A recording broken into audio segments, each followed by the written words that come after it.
മുട്ട അവിയൽ, കോവയ്ക്ക ഉപ്പേരി, വെണ്ടയ്ക്ക കറി, പപ്പടമൊക്കെയാണ്. മുട്ട അവിയൽ കഴിച്ചിട്ടില്ലല്ലോ? ഇല്ല. സാധാരണ അവിയൽ വെറും വെജിലല്ലേ ഉണ്ടാവുക. ഇത് എഗ്ഗൊക്കെ ചേർത്തിട്ട് മുട്ടേന്റെ കഷ്ണമൊക്കെ നോക്കിയിട്ടിടും.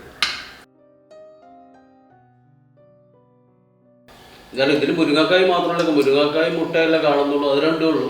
അങ്ങനെ അവിയൽ പറയുമ്പോൾ കുറേ വെജിറ്റബിൾസ് ഉണ്ട്, പക്ഷെ ഇതിൽ മുരിങ്ങാക്കായും മുട്ടയും മാത്രം. കഴിച്ചു നോക്കിയാൽ ഞാൻ ആദ്യം മുട്ടൻ്റെ ഒരു കഷ്ണം കഴിച്ചു കൊടുക്കട്ടെ. മുട്ടയിൽ അതിൻ്റെ ടേസ്റ്റ് വരുന്നുണ്ട്, ഒരു അവിയലിൻ്റെ വെജ് അവിയലിൻ്റെ ടേസ്റ്റ് എഗ്ഗിലേക്കും വരുന്നുണ്ട്.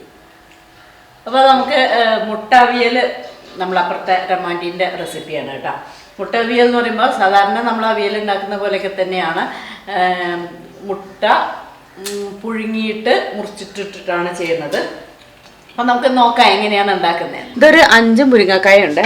മുരിങ്ങക്കായ ഇങ്ങനെ മുറിച്ചിട്ട് ഉള്ളിലേക്ക് മസാലയൊക്കെ ഒന്ന് പിടിക്കാൻ വേണ്ടി ഇവിടെ ഇങ്ങനെ ചെറുതായിട്ടൊന്ന് കീറി കൊടുത്തിട്ടുണ്ട് എല്ലാത്തിൻ്റെയും. ഇപ്പോൾ ഉള്ളിലേക്ക് മസാല കയറുമല്ലോ. കുറച്ച് മഞ്ഞൾപ്പൊടി, ഒരു 1/4 ടീസ്പൂൺ മഞ്ഞൾപ്പൊടി, ഒരു 3 പച്ചമുളക് നീളത്തിൽ മുറിച്ചത്, ഉപ്പ് ആവശ്യത്തിന്, കുറച്ച് കറിവേപ്പില. ഇതിലേക്ക് 1 കപ്പ് വെള്ളം ഒഴിക്കുക. അടച്ച് വെച്ച് വേവിക്കുക. മിക്സിയുടെ ചെറിയ ജാറിലേക്ക് തേങ്ങ, മഞ്ഞൾപ്പൊടി, തേങ്ങ 1.5 മുറി തേങ്ങയാണ്, അതിൻ്റെ കൂടെ തന്നെ ഞാൻ കുറച്ച് മഞ്ഞൾപ്പൊടി ഇടുന്നുണ്ട്.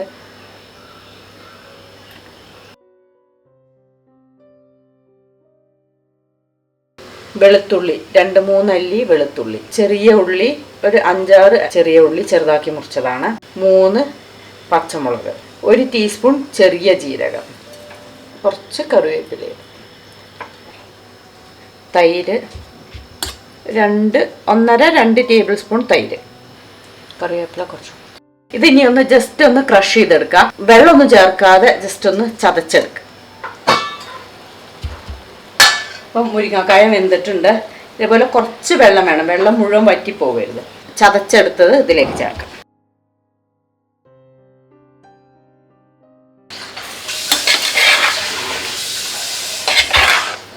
ചില സ്ഥലങ്ങളിൽ മുട്ട അവിയൽ ഉണ്ടാക്കാറുണ്ട്, ചില സ്ഥലങ്ങളിൽ മുട്ട അവിയൽ അറിയില്ല.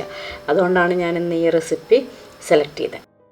ഇതിലേക്ക് മുട്ട പുഴുങ്ങിയിട്ട് മുറിച്ച് വെച്ചതാണ്. ഒരു മുട്ട പുഴുങ്ങിയിട്ട് ഒരു 8 പീസായിട്ട് കട്ട് ചെയ്തിട്ടുണ്ട്. ഞാനൊരു 5 മുട്ട എടുത്തിട്ടുണ്ട്. അത് മുട്ട എടുക്കുന്ന ഓരോരുത്തരുടെ ഇഷ്ടത്തിനനുസരിച്ച് ചേർത്താൽ മതി. 3 മുട്ടയോ 4, 3, 4, 5, 2 മുട്ടയായാലും കുഴപ്പമില്ല.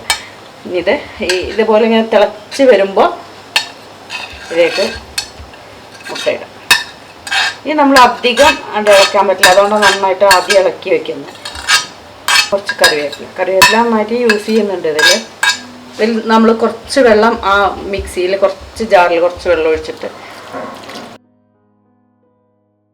ഇനി ഇത് ഒന്ന് അടച്ചു വെച്ച് ചെറുതായിട്ടൊന്ന് അടച്ചു വെച്ച് ചെറിയ തീയിൽ തന്നെ നന്നായിട്ട് തിളയ്ക്കുന്നുണ്ട്. അതിലേക്ക് ആ മസാലയൊക്കെ ഒന്ന് പിടിക്കാൻ വേണ്ടിയിട്ട് ഒന്ന് അടച്ചു. അപ്പോൾ ഒന്ന് നന്നായിട്ടൊന്ന് തിളച്ചു. അപ്പോൾ ഇത് തുറക്കാം.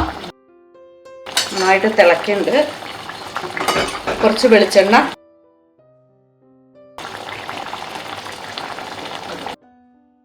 മുട്ട ഉള്ളതുകൊണ്ടാണ് നമ്മൾ ഈ ചട്ടി പിടിച്ചിട്ട് ഇങ്ങനെ ഇളക്കുന്നത്. അത് ആയി, അത് ഓഫ്. നല്ലൊരു മണമൊക്കെ വരുന്നുണ്ട് കേട്ടോ, പച്ച വെളിച്ചെണ്ണയും കറിവേപ്പിലയും.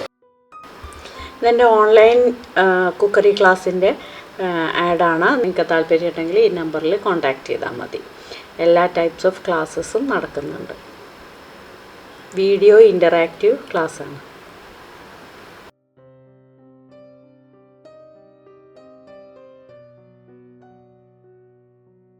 അപ്പം മുട്ട അവിയൽ സൂപ്പറാണ്, എല്ലാവരും ഉണ്ടാക്കി നോക്കുക. പുളി കൂടുതൽ വേണമെന്നുണ്ടെങ്കിൽ കുറച്ചുകൂടെ തൈര് ചേർത്താൽ മതി. എന്തായാലും പെട്ടെന്ന് ചെയ്യാൻ പറ്റുന്നതാണ്. എൻ്റെ അടുത്ത് കുറേ പേര് വെജ് റെസിപ്പി ചെയ്യാൻ പറയുന്നുണ്ട്, പക്ഷേ വെജ് റെസിപ്പിക്ക് വ്യൂസ് തീരെ വരുന്നില്ല. പിന്നെ എങ്ങനെയാണ് ഞാൻ ഉണ്ടാക്കുക? വെജ് റെസിപ്പി കുറേ ചെയ്യണമെന്ന് എനിക്കുണ്ട്, പക്ഷെ വ്യൂസ് കുറവാണ്. അപ്പോൾ മുട്ട അവിയൽ നല്ല സൂപ്പറാണ്. എന്താ പറയുക, വെജും നോൺ വെജും കൂട്ടിയിട്ടുള്ളൊരു അവിയൽ, ഒരു ന്യൂ ഡിഷ്, നന്നായിട്ടുണ്ട്. എല്ലാവരും ഉണ്ടാക്കി നോക്കുക. It's very tasty. ഓക്കെ,